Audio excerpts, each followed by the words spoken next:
പലപ്പോഴും സുഹൃത്തുക്കൾ പലരും ചോദിക്കാറുണ്ട് എങ്ങനെയാണ് നമ്മുടെ ബാറ്ററി ചാർജ് ചെയ്യുന്നതെന്ന്. ഇതാണ് കേട്ടോ നമ്മുടെ ബാറ്ററി. ഇത് ഏതാണ്ട് 22 കിലോ ഉണ്ട്. ഇതിങ്ങനെ പിടിച്ച് വേണം പൊക്കാനായിട്ട്. അങ്ങനെ ഒറ്റയടിക്കൊന്നും പൊക്കാൻ നോക്കിക്കഴിഞ്ഞാൽ നടക്കില്ല. 22 കിലോയാണ് ഭാരം. അതിൻ്റേതായിട്ടുള്ള ഒരു ബാങ്കിലും മരെങ്കിലും ഒക്കെ എടുക്കണം.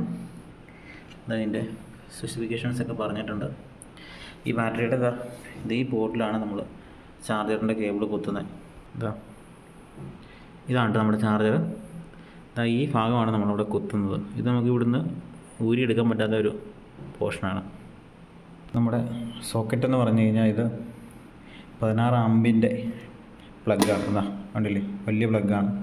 ഇതിലേക്ക് വേണം നമ്മളിത് കുത്താനായിട്ട്. വലിയ പ്ലഗ്ഗാണ് കണ്ടോ, 16 ആമ്പെന്ന് ഞാൻ എഴുതിയിട്ടുണ്ട്. 250 വോട്ട് 16 ആമ്പ്. നമ്മളിവിടെ ഇത് കുത്തണം. ഇതിൻ്റെ ഇവിടെ ഒരു പോർഷൻ്റെ ഇവിടെയാണ് വരുന്നത്. ഇത് നമുക്ക് കാണാമല്ലോ അല്ലേ. ഞാൻ ആദ്യം കാണിച്ച ഭാഗം തെറ്റിപ്പോയി. ഇതാണ് ഇതിൻ്റെ ഭാഗമാണ് ആ കാണുന്നത് കേട്ടോ. ഇത് ഭാഗമാണ് ഇത് നമ്മളിപ്പോൾ കാണിച്ച സോട്ടിൻ്റെ ഇത് കാണിച്ച ഭാഗമൊന്നും മാറിപ്പോയി. അപ്പോൾ ഇത് നമ്മുടെ ചാർജറിലേക്ക് കുത്താൻ പോവുകയാണ്.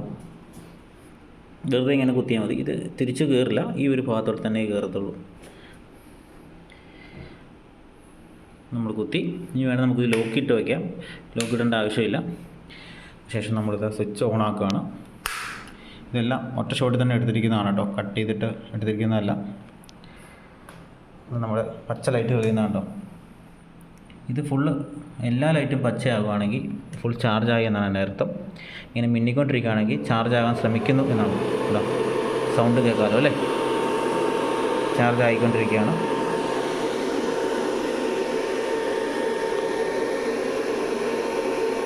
നമുക്ക് നേരിട്ടും വണ്ടിയിലേക്ക് തന്നെ കുത്തി ഈ ചാർജർ ഉപയോഗിച്ച് വണ്ടി ചാർജ് ചെയ്യാം. അങ്ങനെ 2 ഓപ്ഷൻസ് ഉണ്ട്. ബാറ്ററി റിമൂവ് ചെയ്ത് ചാർജ് ചെയ്യാം.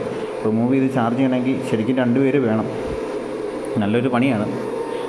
പക്ഷെ ഞാനിത് ഇടയ്ക്ക് ഇങ്ങനെ ചെയ്ത് പ്രാക്ടീസ് ആയതുകൊണ്ടാണ് എനിക്ക് തന്നെ സാധിക്കുന്നത്. പിന്നെ ഈ പ്ലഗ് ഒന്നും മാറ്റിയൊന്നും കണക്ട് ചെയ്യാൻ പാടില്ല. അങ്ങനെയൊക്കെ ചെയ്ത് കഴിഞ്ഞാൽ പെട്ടെന്ന് അതിന് കംപ്ലയിൻറ്റ് വരും.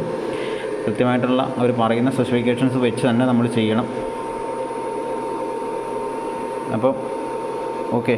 ഈ വണ്ടിയിൽ ആ കുത്തുന്ന സോട്ടെന്ന് പറഞ്ഞു കഴിഞ്ഞാൽ ഞാനൊക്കെ ഇരിക്കുന്ന സീറ്റിൻ്റെ അടിഭാഗത്തായിട്ടാണ് നമ്മൾ ഈ ഡയറക്റ്റ് കുത്തുന്ന സോട്ട് വന്നത്.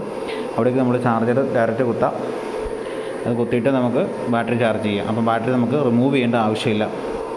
ഇങ്ങനെ സൗണ്ട് ഉണ്ടാവും, അതതിൻ്റെ ഫാൻ കറങ്ങുന്നതാണ്. കാരണം ഇത് വലിയൊരു ഹൈ വോൾട്ടേജിലുള്ളൊരു പ്രവർത്തനമാണല്ലോ. അതാണ് അതിൻ്റെ വാട്ട്സൊക്കെ നമ്മൾ കണക്ക് നോക്കിക്കഴിഞ്ഞാൽ ആദ്യമൊക്കെ ഒരു 800, 900, 1000 വാട്ട്സൊക്കെ സെക്കൻഡിൽ എടുക്കുന്നുണ്ട്. അത് കഴിഞ്ഞ് പിന്നീടാണത് 500, 600, 400 കുറയുന്നത് അവസാനമൊക്കെ ആകുമ്പോഴത്തേക്കും. ആദ്യം ഒരു 80% വരെയൊക്കെ അത്യാവശ്യം വേഗത്തിൽ തന്നെ ചാർജ് ആവും. ഒരു 4 മണിക്കൂറൊക്കെ എടുക്കും ഫുള്ളായിട്ട് 0 ആയിക്കഴിഞ്ഞാൽ ഫുള്ളാവണമെങ്കിൽ. അല്ലെങ്കിൽ ഒരു 20, 30 എന്നൊക്കെ നമ്മൾ തുടങ്ങണമെങ്കിൽ നമുക്കൊരു 2.5, 3 മണിക്കൂർ കൊണ്ടൊക്കെ ചാർജ് ചെയ്യാം. 80 വരെയൊക്കെ പെട്ടെന്നാവും. അതിന് ശേഷം ഒരു മണിക്കൂർ എടുക്കും. അതാണ് ചാർജിങ്ങിലുള്ള വ്യത്യാസം. അല്ലെങ്കിൽ ചിലപ്പോൾ ഒരു പക്ഷേ ഒരു 30% 1 മണിക്കൂർ കൊണ്ടൊക്കെ കയറി വരും. നമ്മൾ കൃത്യമായിട്ടുള്ള വോൾട്ടേജൊക്കെ ഉണ്ടോ എന്നൊക്കെ നോക്കി വേണം. ഇടിയുടെ സമയത്തൊന്നും ഉപയോഗിക്കാൻ പാടില്ല. പിന്നെ ഇത് താഴെ പോകാനോ പിടിക്കാനോ ഒന്നും പാടില്ല. ഈ ഫാൻ അടഞ്ഞിരിക്കാനോ ഒന്നും പാടില്ല. ഫാനിലെ പൊടിയൊക്കെ കയറി കഴിഞ്ഞാൽ നമ്മൾ തൂത്തൊക്കെ വിട്ടോണം. നമ്മൾ കൈയൊക്കെ ഞെങ്ങി എന്തെങ്കിലും ഫാനൊക്കെ തള്ളിയൊക്കെ ഇരിക്കുകയാണെങ്കിൽ ഫാൻ കറങ്ങാതെ ഇരുന്ന് കഴിഞ്ഞാലും ഇത് ഓവർ ഹീറ്റായിട്ട് പ്രശ്നം ഉണ്ടാകും.